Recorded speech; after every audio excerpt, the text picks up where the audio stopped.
Hello dear students, welcome back to this class. In this class, we will discuss and we will go through the history of manned aircraft because it is very important to know the history of the course.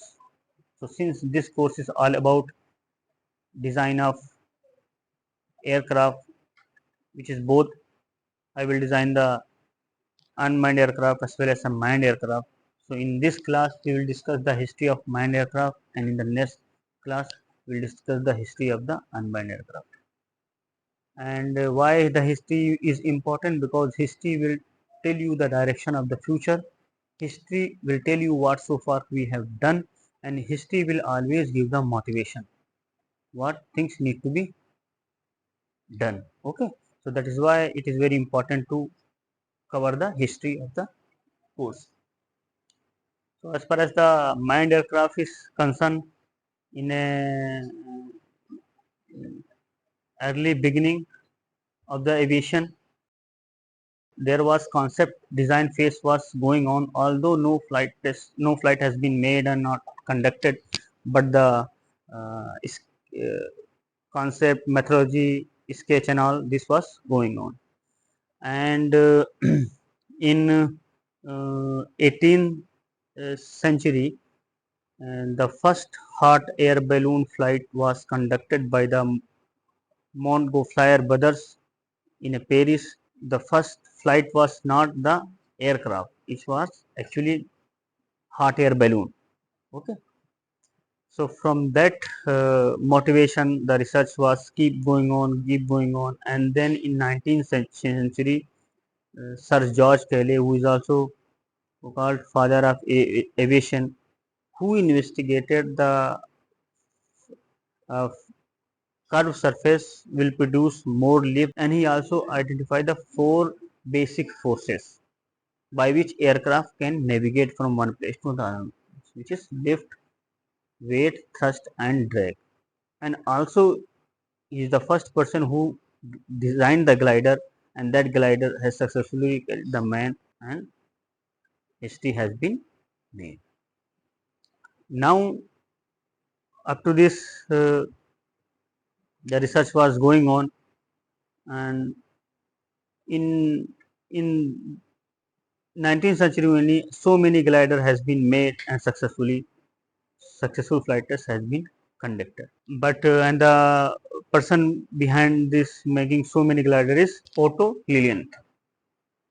Okay, and then the turning point in aviation is 20th century, where the Wright brothers contributed significantly in aviation.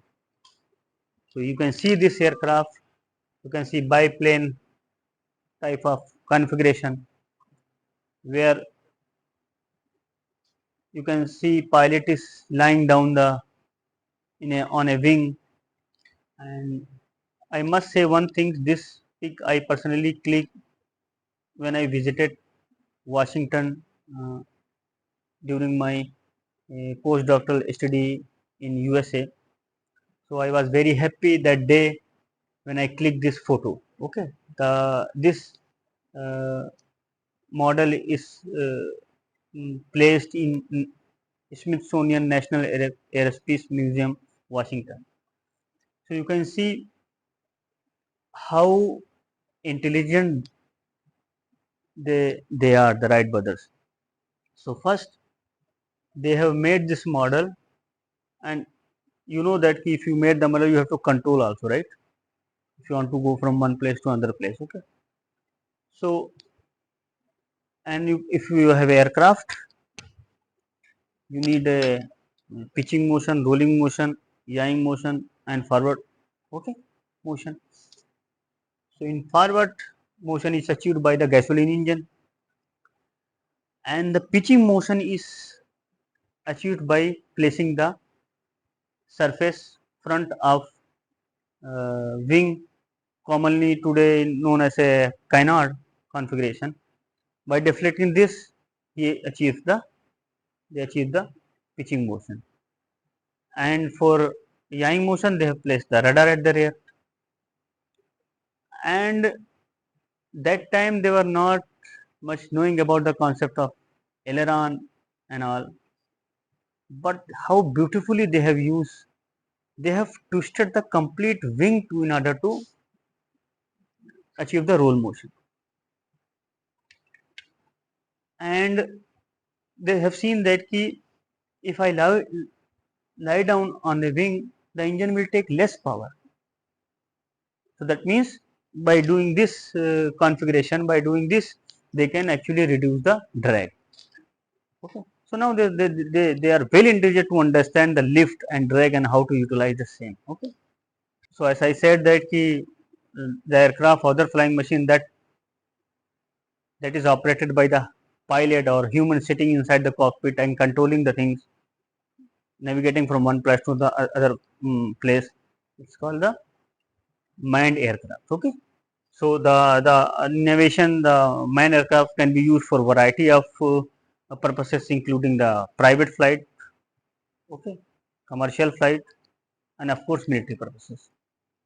So you can see the while designing the manned aircraft, you have to be very strict in regulations, licensing, because ultimately it is human sitting inside, the most important part of the planet. Human is sitting inside the cockpit, so you have to be very careful. So strict regulation in unmanned aircraft case, you will not see such regulation, but in manned aircraft, you see strict regulation.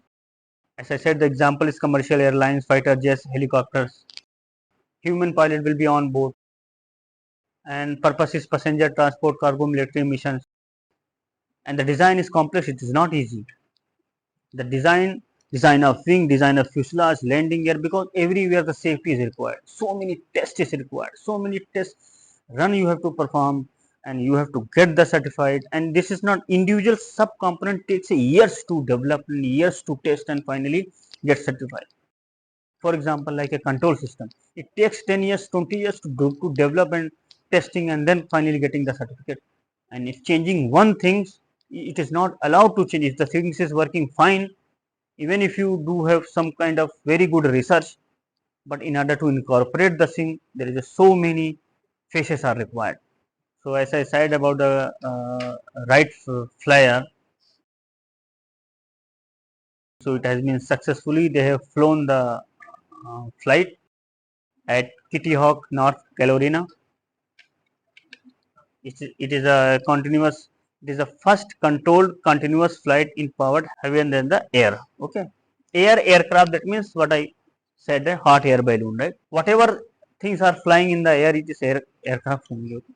So in early 20th century, there will be advancement in engine, because see, they have identified the, see, George Kali identified the lift, drag, weight, and thrust. Now who will provide this thrust? Who will provide the lift? It is wing only. Who will provide the thrust? It is engine only. So there are a lot of research was going on in, and so many advanced research has been done in the 20th century, and the same thing has been used in the World War Second era, where the Second World War accelerated aviation technology development, resulting in development of jet engines. So in Second World War, the jet engine has been used, and radar has been used.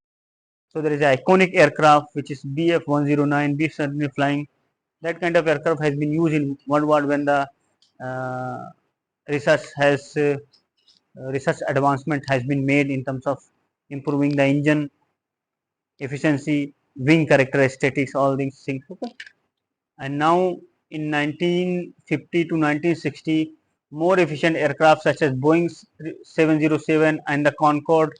So Concorde is that aircraft that also, I have clicked that photo with the Concorde in the New York. There is a one in New York. There is a one museum. Here I am forgetting the name, but I think it is Sea Museum, some kind of Sea Museum. I think in course introduction I have shown you that photo, right? So that flight can actually a supersonic flight, and purpose of that aircraft is to cover the distance from London to New York in a 2 hours. Imagine how fast it can fly. Okay. And now if you see in the present time, you generally travel with Airbus category or Boeing category, right? For example, Airbus A380 and Boeing 777. So in this, there is a lot of research has been made already. See, engine, you can turbofan engine. Quality research has been made. Okay, when you talk about the material, composite material, titanium material, so many materials advancement has been made in today, and it's successfully implemented in the uh, in aircraft. So if you talk about the sensors, high quality sensor has been placed in that, very high quality. And then also if you talk about the flight control system, a rigorous test has been performed for the flight control system, and various and certified controller in all aspects has been placed in the aircraft, and aircraft is successfully flying. So I can say, if you are a home and if you are a airplane, I can say in airplane you are more safe. This is that kind of safety procedure is made for a in a aviation. Okay, so we should hate of the researcher what so for work they have contributed in a aviation, and also we should thank for the management people who manage these things. Okay, so these are all about the history of the manned aircraft. In next class I will tell you the history of unmanned aircraft. Okay, thank you so much.